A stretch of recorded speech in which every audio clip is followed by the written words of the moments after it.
In your opinion, what is the state of capoeira today?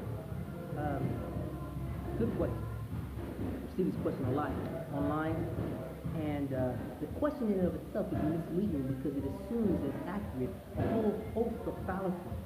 It assumes that the term capoeira is accurate. It is not.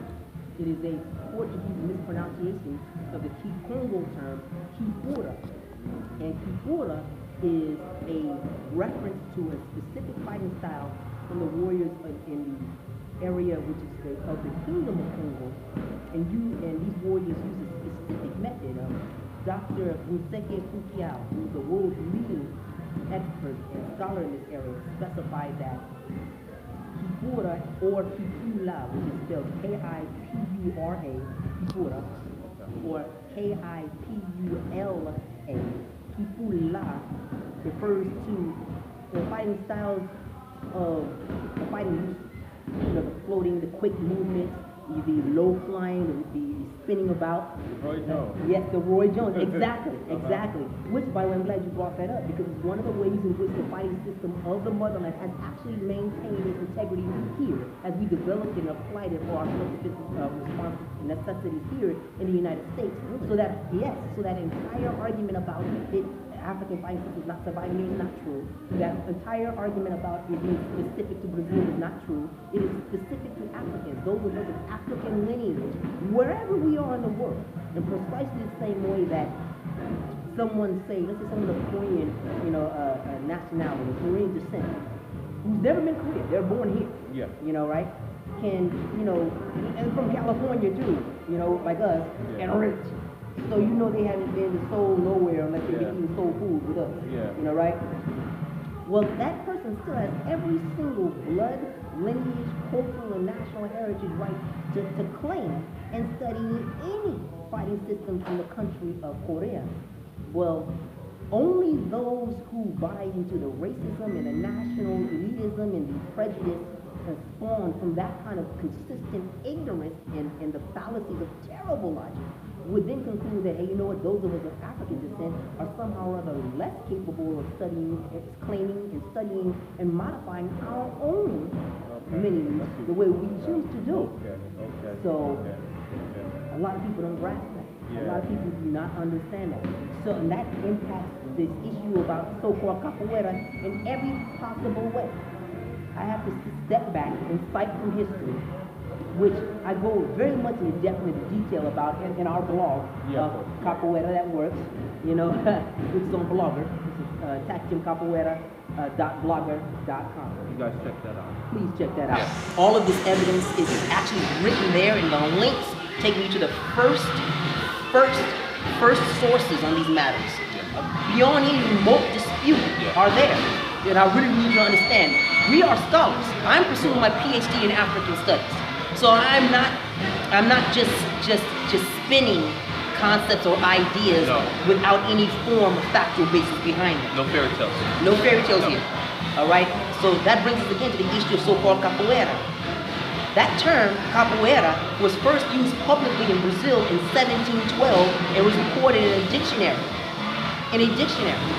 It became known to Brazil, Portugal, and the other slavers, specifically Portugal, Dutch, and then Brazil at first, because in 1670, Portugal mounted the most powerful slaving army in the history of the world at that time, and launched it complete with cannons, naval support, horsemen, dogs, the whole kit and caboodle, against the Kingdom of Congo in 1670. And the former vassal of the Kingdom of Congo, the Kingdom of Soyo, S-O-Y-O. Okay? They met in war in a battle, the decisive battle of the time, in 1670 in October. Our ancestors, using our fighting style, completely obliterated the Portuguese and all of their allies. No one survived. No survivors. Wow. That is how they heard of the term Kipura. They already know about the Kingdom of Congo because a lot of people don't know this, and of course many racist, nationally prejudiced, ignorant, elitist, and divisive not just Brazilians or Portuguese, but individuals, period, whole Western philosophical and educational thought that supports the concept of the colonial policies and is continuous to this day, which is a nice way, a euphemism for saying white supremacy. Absolutely. Okay? They have done everything in their power to hide this information from everyone. They did a good job. They did a terrific job. Yeah. You know, you have to give credit where credit is due. That was a brilliant job that was done. Cold-blooded, immoral, unethical, and horrible. But man, it was brilliant. Yeah. It's Lex Luthor and the Joker. You know, with the academic and educational background. Okay. Yeah. All right. Dr. Doom, brother. Okay. So what was done was that information was hidden. They hid the fact that before they even came anywhere near the kingdom of the Umbundu, who are the proper name for one of the three dominant ethnic groups in the area that is miscalled Angola, and which is not where capoeira comes from. It's Umbundu Kipura. Yeah. All right, a lot of people don't understand this, so I'm going to delve into that. I have to give this background before I can even answer to you what is wrong with the whole idea of capoeira. Yeah. All right. The root word of capoeira comes from Kipura, which is the kingdom of Congo. The people from the kingdom of Congo, specifically members of the royal family, migrated from the kingdom of Congo as a result of political conflict they were having, and they founded the kingdom of Ndongo. From the kingdom of Ndongo were the second group practicing these arts that actually, I'm gonna take that back to the third group that the Portuguese ran into and got themselves beat down by. Wow. The first group they ran into was actually off of the island what they now call Réunion. And they ran into a host of friendly Africans whom they immediately enslaved. Wow. Whereupon they continued their aggression and discovered the hard way that these sisters and brothers could fight and fight well. The system that they were using is called, in the modern term now, morengue. Morengue is like self-defense kickboxing. If you're going to try to apply it, compare it, with the systems that are common now. Imagine self-defense kickboxing with a bunch of weapons and assassin techniques, and you got morengue. All right. Well, merengue is part of Kipura. What happened was the brethren of merengue had long been interacting with the brethren who wound up establishing the kingdom of Congo. And if you really want to go there, and this also is in the blog, and I'm trying not to get too deep into it because all of these things are interconnected. Yeah. But this same kingdom also heavily impacted the group that was later became miscalled the Almohades and Almoravids, and they themselves were referred to incorrectly in English as the Moors. So their fighting system came from us too. And these same Moors are also the ones who helped to establish Sila, which became later Sila. That's why Sila is so similar to our fight system, because it is. It is. And why they all interplay. That's why they all interplay. Okay. It is. It is the same system, but it was just evolved and personalized and specified for the region it came up with, which was in Asia, Southeast Asia, where Africans established not only the first civilization, but they're the first kingdoms too. And they're the root of all of the fighting systems in Southeast Asia and the Orient. All of them. So-called Muay Thai, before it's even the kingdom of Xi'an, Muay Baran, Bando, all those arts, Kung Fu, Taekwondo, which was the root art for all the fighting systems of Korea. The fighting systems Bujutsu, which later became known as Bujutsu, which is a reference to all the fighting styles of Japan. Their root comes from the Ainu. The Ainu are Africans. Ainu are the first to settle that in the whole Japanese archipelago and gave the oldest fighting systems that spawned all of the Japanese arts. Same thing with the Chinese arts. The first dynasty of China, the Han Dynasty, were African. That's why they had the terracotta look, all that good stuff. Yeah. The very first Buddha, Prince Gautama, he's African. He's the one who's responsible for spawning literally. Yes. All right, all of the fighting systems of so-called China from that point forward. And the leading DNA specialist of China at the time, of the modern times, I mean literally within the last couple of years, one of the greatest specialists and masters of the field of DNA, who himself is a Chinese nationalist and at that time previously was like I hate to use this term, but like a supremacist, who believed in the complete uniqueness of China. He set about with the backing of the Chinese government and with the whole university behind him. He set about attempting to show the unique and distinct evolution of Homo erectus and Homo sapiens specifically into China. Really? Yes. So that's trying to show that the Chinese people evolved from a different branch of humanity than the rest of humanity. That sounds real Hitler-esque. It sounded like that initially, yes, because of the nationalistic policy. But this guy is a top flight scientist, and he's a true pursuer of the truth. His documentation with the most advanced science available to humanity right now absolutely confirmed not only that every Chinese person is African in origin, but all Oriental people are too. So the further back you go in Oriental history, the more African it becomes. See, and he found that was a great thing because, as you and I constantly say, when you start history at page 1, Yes. you discover that the interplay, the interconnection does not take away any distinction or any development for anyone, and instead does two things that you can't have otherwise. It one unites us in a very, very clear way, which makes it hard for the 1% that screw up everything and the rich 1% that screw up everything, no matter who you are on a planet. Yeah. It makes it hard for them to divide us against each other. All of us, the real 99% of people on Earth, divide us against each other so that they can benefit from it. Yeah. And two, it unites us literally as the human species that we are. Yeah. It obliterates the basis for the prejudices, the racism, and the other stupid things which have been the basis for our arguments. Oh, a sexual preference, prejudice, and bigotry. It's stupid. Yeah. Bottom line. Okay. What? Not to interrupt you, but 2 points. Number one, we tend to forget that we're human. Yes. Above everything else, Yes. warriors, scholars, we're all human beings. First and foremost. And number two, while you're on that topic, tell the viewers, how do you view style or nationalistic pride? Because a lot of things that we get are, oh, this looks like this, or this looks like that, or you bid this, or he's doing this. Give everyone listening your opinion or your view, not just on Capoeira, but some of the other styles of the planet, or your opinions on the nationalistic ties to those styles. All of those questions are interconnected. They have the exact same base as humanity does. Humanity's root is Africa. One species, the human species. 3 branches, the so-called Negroid, the so-called Mongoloid, and the so-called Caucasoid. All right? Bottom line is you need all the branches, you need the root, which is African, the trunk, which is Mongoloid, and the 2 limbs, which would be Caucasoid, to have a tree. Absolutely. So we're looking at the totality of the tree. Same thing for styles and everything else.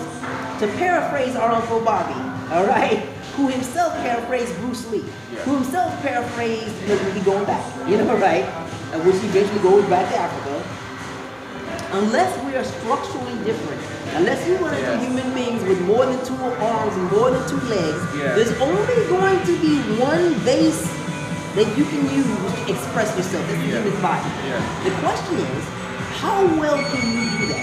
Given your personal abilities, your circumstances, your inclinations, your philosophies, the realities of your environment, how well can you develop what you do to answer that situation so that keeps you safe and hale and healthy and happy enough to then be able to develop the other things, the intellectual pursuits, the emotional pursuits, the social pursuits, the sexual pursuits, the cultural pursuits, the spiritual pursuits. You can't do any of that if you're busy being dead, injured, maimed, chased, afraid. If you haven't been able to rise above the immediate challenges of your environment and do so with decisiveness, so you don't have to work, you don't have to engage all of your energy in maintaining your ability to survive under those circumstances. This has the most direct impact on your first question, which is so-called capoeira. All right? It is completely, inextricable from that question. Because so-called capoeira is just another way to answer that same question. What's happened is, Europeans, and particularly Portuguese and Brazilians, have found it to their political and racist and national pride advantage to try to co-opt what we have done for their purpose and their benefit and their aggrandizement only. And that has its root in the policies of colonial slavery And the old republic as it came into being, you know, after the destruction of the Marcos in 1889, which is the same year Faustino was born, and and the rise of dictator and later president Getulio Vargas, the man who was responsible for giving Mestre Bimba the legal right to practice the art, which he couldn't even call so-called capoeira even back then, indoors. This is what launched the academy era. Okay? Now, a lot of people, all the things I'm saying, I have to say this again. Every little letter that I'm stating has been researched and proven to be true by a plethora of scholars across the planet. It's not just my opinion, all right? My opinion reflects the facts, but the facts is not the facts because of my opinion. It's my opinion that 2 plus 2 equals 4. Guess what? It was equal 4 long before I was born. Yeah. All right? That's a fact. Well, individuals who think that they are learning the actual authentic fighting system by anything in Brazil are wrong. Provably wrong, because that system has never been legalized. Never. And the one person who tried to legalize it under the slick, really it's Udanganyifu in our family, which is Swahili. The term of Udanganyifu is Swahili term, which means, you know, deception, cunning, misdirection, you already know that.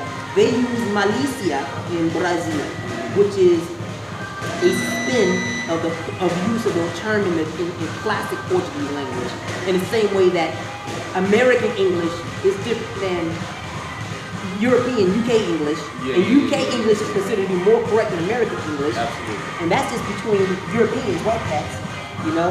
And then we black people came over, and we then spin it even further. So then it puts in an example here. So we can say, "What's up?" and have 4 different meanings that have nothing to do with the actual literal question, what is up? Yes, exactly. yes, you know, yes, right? yes, yeah. Well, we took that same perspective and applied it to Brazilian Portuguese, which in and of itself was like a cousin and almost a step down from Portugal Portuguese. And we were trying to use the language of Brazilian Portuguese for something that it's for. It is not sufficiently old, sophisticated, empathic, philosophical, or just plain experienced enough to do what we did. We're talking about trying to express a multi-thousand-year-old civilization through a language that's only a couple hundred years at the time. Now, people think I want to be racist when I'm saying that, or arrogant, but I'm not. Go through your history. Yeah. Look at when Portugal came into existence, Exactly. and then look at when, you know, Palmerian came into existence. There is a 6,000-year difference. That is not an accident. Yeah. That's why you can't take, for instance, many concepts from the language of Mandarin, which is from mainland China, and then try to express it in English. English isn't old enough. Exactly. I was gonna say the same thing. It's just the bottom line. You can see that same thing happening in the Romance languages. There are certain things that you can say in Spanish and in French and in various other languages that you just can't say. Yeah. The same way you can't, the same way in English, you can't do it. The limits of the language was against it. Well, that is triple in our case. Because if we can do this with the English word phrase, what is up? What's up, man? What's up, man? What's up, man? Oh, what's up, man? 4 different meanings based upon our tonality alone. None of them mean what is up. Yeah. Imagine what we did with our own language for thousands of years without the straight-jacketed enclosures that were later trying to throw us up. That's what has happened upon the whole so-called capoeira. If you use the word capoeira, you're not training in so-called capoeira. Wow. If you cite anybody from Brazil as your root, you're wrong. Just that simple. Period. Wow. Because if you actually focus on the people who you are citing, they cite Africans. Bimba was taught by Bincho, who's an African. His father was a champion Batuquero fighter and dancer. Faustina was taught by Benedito, who's an African. He was in Mundo from so-called Angola, right? And neither one of those guys were nowhere near the top 50, even top 100 fighters of their time. Why is that? Because that art was illegal. And if you read the history, not only of Brazil, but of the neighboring countries, if you put the mosaic together, you discover that contrary to what you've been told by the Brazilian propaganda machine and the government, Africans were extremely effective in not being enslaved. The story you're hearing is the Africans who were forced to exist within the cities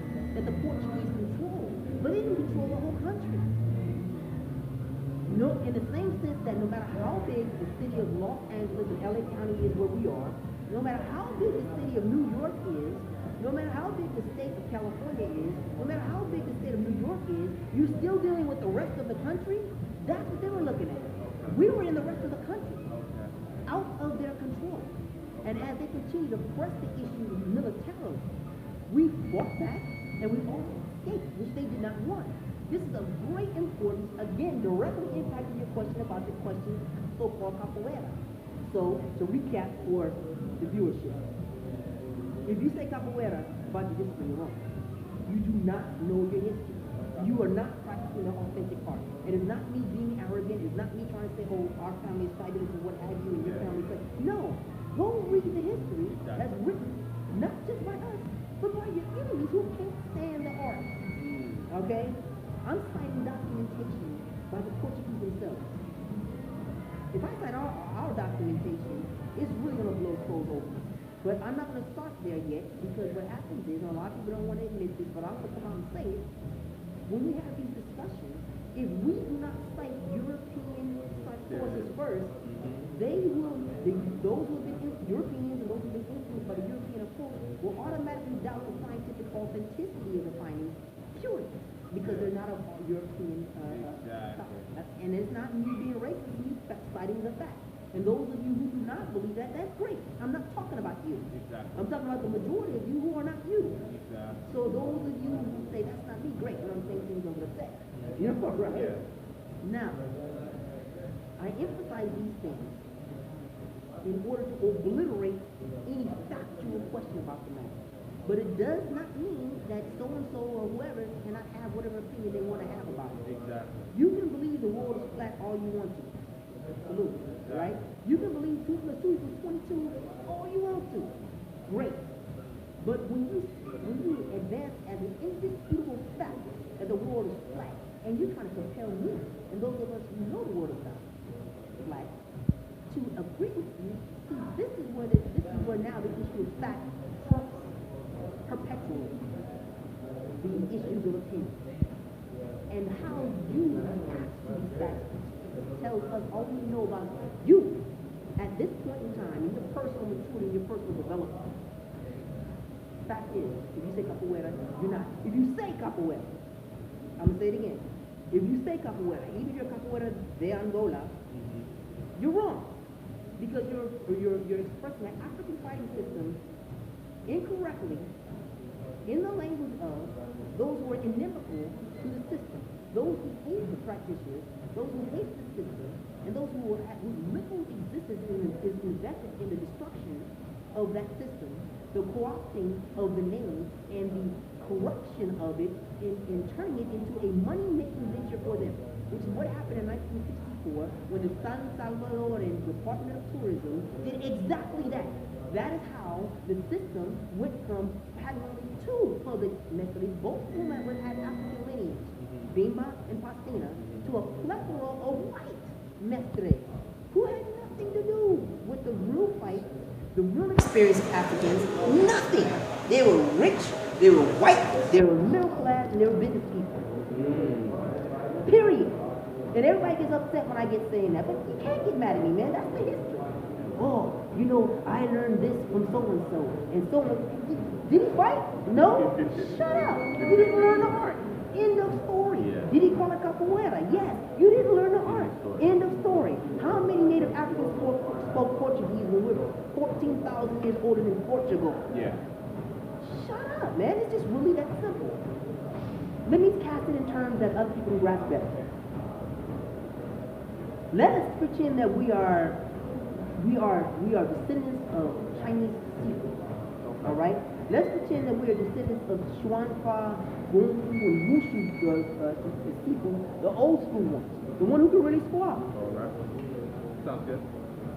Nobody in Liverpool can tell me nothing about this. You don't even speak Chinese. You calling our fighting system Gongfu, Kung Fu, or Chink fighting. Yeah. Kung Fu in Chinese means great skill. It is not a fighting system. You can have Kung Fu in cooking, you can have Kung Fu as a taxi cab driver, you can have Kung Fu in lying, you know what I mean? You're just skilled at something, you know, right? Okay? Now, that has nothing to do with the fighting system. But these cats gonna tell us that, you know what, it's Kung Fu. And not only is it Kung Fu, it's Kung Fu from England. If it's not Kung Fu and from England, it's not legit. China is 5,000 years older than England. England has nothing to tell China about Chinese anything. There you go. Starting with the fact that the name of the country ain't China.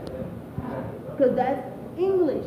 And they don't speak English. Went there. Yes. There you go. Yeah. So and that exact same reality is the case with us. Yes. The moment somebody opens up their mouth and say capoeira, you're wrong. The moment you walk in there and they don't show you any self-defense, they're wrong. Consider, even they admit that the Africans that they're talking about were slaves. And they fought their way to freedom. Then how come you can't fight? Exactly. How come you don't show any self-defense techniques and tactics at all? Yeah. And allow me to segue into something else we talked about just a few minutes ago, of the same point. Our ancestral fighting system is the best rape defense system in the history of humanity. Period. No questions. There is no system in the history of humanity that has documented proof over centuries, over millennia, even before the Europeans arrived, when the white Arabs, the white Asians, who were the Arabs, you know, were the first to en masse engage in African slavery after the Mameluke rebellion, you know, and attempt to try to enslave us. The women in our fighting systems, and not just the mighty Dahomey, who were a whole kingdom of women kicking everybody's butt, and from whom the legends of the Amazons and whatnot sprang. These women and the children, the girls, were recorded by the enemies as pulling off preposterous stuff. People who don't like them was like, I don't believe they did this. I don't believe they did this. There's a legend surrounding Dandaha. Dandaha is the mother of Zimri Dos Palmas. There's a legend surrounding Dandaha that states that she was 9 years old when she was captured by slavers, European, Portuguese slavers. They weren't quite Brazilian. At that time, Brazil was 5 captaincies. It wasn't even really a full-on Brazil. All right? Yeah. So these cats were actually, one of them was actually engaged in rape there, depending on which story that you read. I'm going with the worst one. All right, with the most difficult circumstances for her. Yeah. Now the reason why we even know about this story is because the enslavers had to justify to their employers why they didn't come back with her. She's like 9, 10 years old. Yeah. Maybe no, depending on which we look at, 9, 10, 11, 12. They said she was a preteen. All right, I'm gonna go with, let's give them the best they can have. Let's go with 12. All right. Yeah. 5 of you guys, experienced bush guys, experienced in capturing grown adults who are fleeing from you, and killing people and escaping, which is what we literally did from day one, from 1550 when they brought us there. You captured this one girl, decided to rape her, was raping her, and she responds by killing 4 of the 5 of you and escaping. With your weapons. On your horse. And that's a good point to bring up. They bring up the fact that we don't have it documented, but it's hard to do that when you're freedom fighting. Our enemies are the ones that documented our feats, which goes that much further as being true. Exactly. And it's multi-layered, because what happens is now the question becomes, who sets the standard as to what is acceptable documentation? There you go. If, for our own reasons of self-preservation, we didn't write things down as a book and whatnot, because if we're in war, these books would give you trails and indications to where we're going to next and where we came from. Yes. We then continue to utilize the method that we're famous for, which is oral transmission. Exactly. For that purpose. Yeah. It's not that we didn't know how to write. You must remember, as the Malay rebellion proved, these Africans were better educated than the people who enslaved them, Yeah. which a lot of people don't want to admit. Yeah. But it was actually very much true there. And it was actually documented specifically in regard to the Africans, the Yoruba, the one who brought the Orishas over. Again, they weren't the only ones, right? But they were the eldest, who brought the Orishas over and reinforced that knowledge along with their interpretation of Islam. All right, they were clearly superior in education than those who tried to enslave them, which is why they escaped and beat the crap out of them. That's why. Well, Dandaha back in 1600, about in the early 1600s, like, let's call her 12. They said she was a preteen, all right? She did this and she escaped. She wasn't the only one. This was common. It was common to such an extent that like I said earlier, the slavers had to justify why they weren't returning with the costly financial investments, Yes. which was the slave, of their employers. Yes. Well, the one guy who did manage to return was like not making any sense because she poisoned him. So he made it back. He made it back in time to die a horrible death Oh wow. and dissuade other people from chasing them. Yeah. Okay? So that is what was happening in general. This is just a slight indication of how multi-layered and how multi-tiered this issue is. We just spanned a good 5,000-6,000 years. Yeah. Going back to, Kore Kandake Amane Arenas, who was one of the first individuals reported by, in this case, the Romans, who tried to invade Tamarian, which the Greeks miscalled Egypt. And they said, ooh, the African war dance is something unusual. We've never seen this kind of movement or type technique before. Go back and read what the Romans said. They read up on Kore Kandake Amane Arenas, a woman who stomped the living crap out of them and then made them give her what she wanted to give. This fighting system is the same system that these cats were facing in the 1500s and 1600s in Brazil. This system is the best rape defense hands down in history because we actually have the documented commentary of those who were trying to rape and kill us that these women, these girls were not only escaping, they were fighting multiple armed opponents with the force of guns, whips, clubs, knives, dogs, horses, nets, and escaping as preteens. And it wasn't unusual. The issue wasn't, hey, you know what, out of 10, 6 got captured. The issue is, out of 10, 4 escaped. That's the issue. Wow. All right? Okay. And 4 escaped for hundreds of years and kept multiplying to the extent that they ended slavery, which again is another very important thing.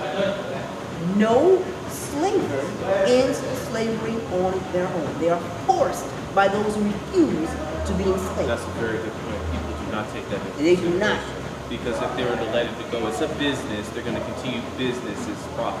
Of course, if the slaver had the moral integrity to end slavery, they wouldn't have started in the first place. That's a good point. So that's the issue Yeah. here. It doesn't matter ratifying bills or Doesn't- laws. None of that. None of that. None of that. matters. None of that matters. I mean, the history of the United States proves that. Exactly. That's what I was leading to. Yeah. Okay? So that again goes to what is wrong with capoeira. The short, succinct answer is everything they told you is a lie. Everything they practice is wrong. Wow. Top to bottom. Go to Brazil, wrong. Portuguese language, wrong. No self-defense, wrong. Don't go to Africa, wrong. Don't recognize that your blood lineage is what entitles you to the system. Yes. Yes. Wrong. Yeah. All right. Don't recognize that there are thousands of different expressions and interpretations of this system, not only in the motherland all the time, but also here, and that all of them are legit because they are effective in self-defense. They maintain our history. They maintain our culture. They maintain our language. They maintain our spirituality, which is not Christianity. All right. All right. All that is correct. Yeah. So individuals who come over and say stuff like, "Oh, you know what? This is not real Ross, head coach Ross, and assistant coach Phil because it's not in Brazil." Yeah. You're wrong. Yeah. You are so wrong that you don't even realize how wrong you are. There is nothing that you have done that is even remotely legitimate. Nothing.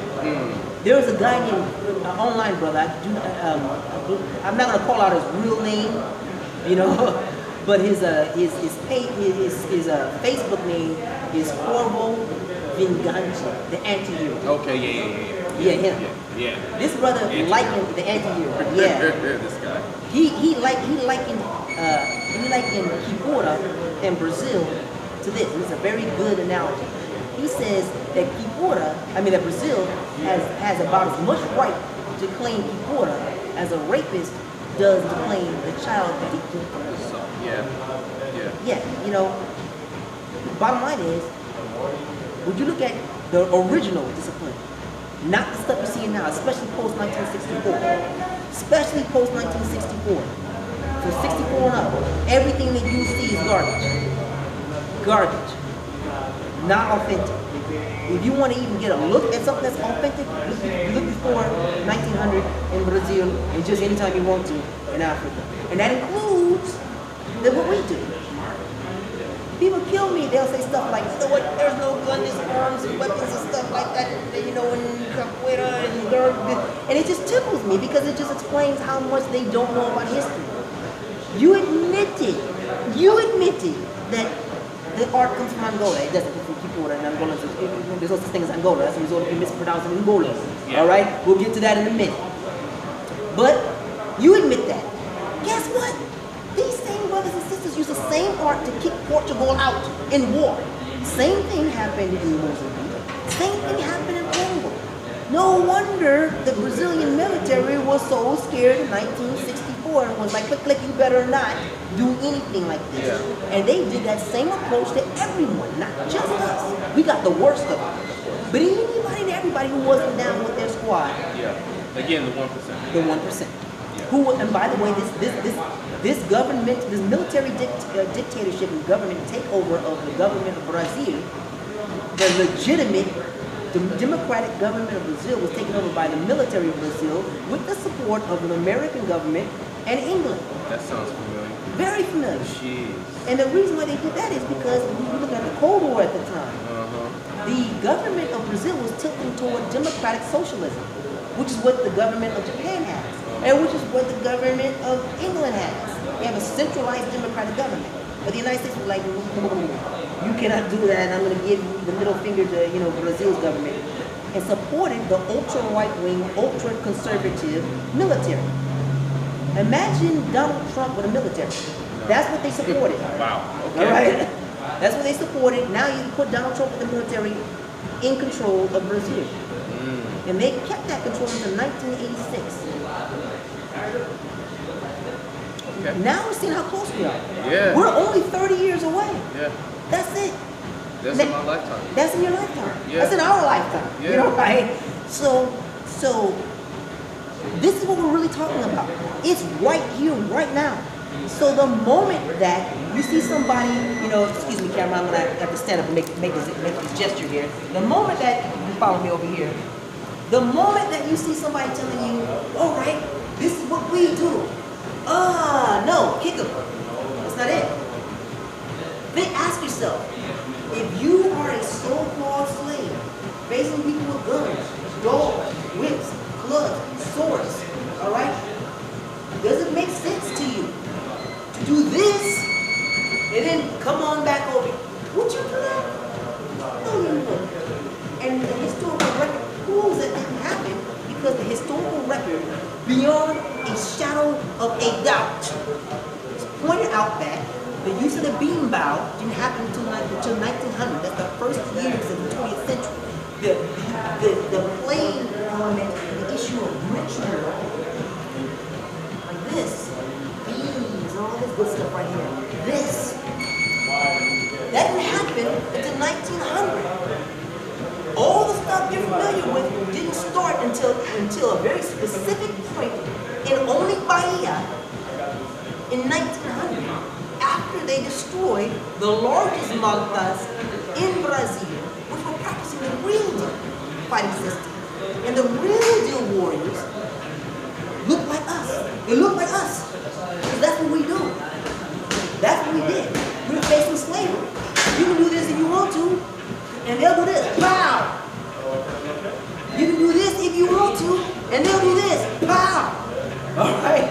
You can do this if you want to, and they'll do this. Pow! That's why our technical expression is different than yours. We can fight. You can't. We know the history. You don't. You don't take the spiritual history, the spiritual knowledge of discipline, known tradition as Etha, and trace back to the very first salvation system in the history of humanity called Maya, and you don't apply it directly into your fighting systems. You do not know what you think you know. Your mestre does not know what they think they know. Your mestre's mestre does not know what they think they know. At all. They are repeating the propaganda that they were taught by the Estado Novo starting with just before dictator Vargas came into power. Much of them is not their fault. They've been miseducated. But then there are those who tell you they teach self-defense, and they don't. Those guys are lying. They're not just telling you to make a mistake. They know they don't train self-defense. And they're lying to you. They're taking advantage of you. And I'm telling you this so that you do not become another victim. I'm not losing anything. You see, we got people around here in my gym. We're okay. I can fight. You can see that in my videos. My cousin, he can fight. Okay, you can see that in my videos. Okay? But your instructor not only cannot fight, he can't even tell you why you need